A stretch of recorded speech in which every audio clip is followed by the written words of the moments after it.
দিগন্তের পূব কোণে আজ সাহসিকতার প্রতিধ্বনি। আকাশে উঠছে ভারতীয় বায়ু হক, সাহসী, গর্বিত, উজ্জ্বল। ককপিটে বসে আছেন অনয়া রায়, চোখে আকাশের স্বপ্ন।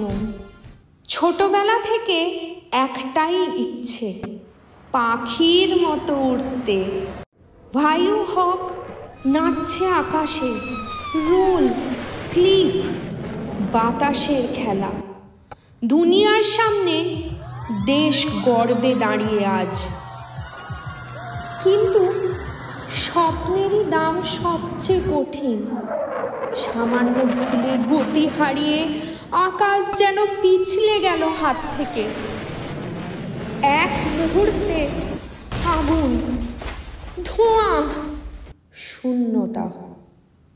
অনয়া ফিরল না, কিন্তু তার সাহস ভেসে রইল দেশের পতাকার পাশে, নতুন স্বপ্নবাজদের চোখে।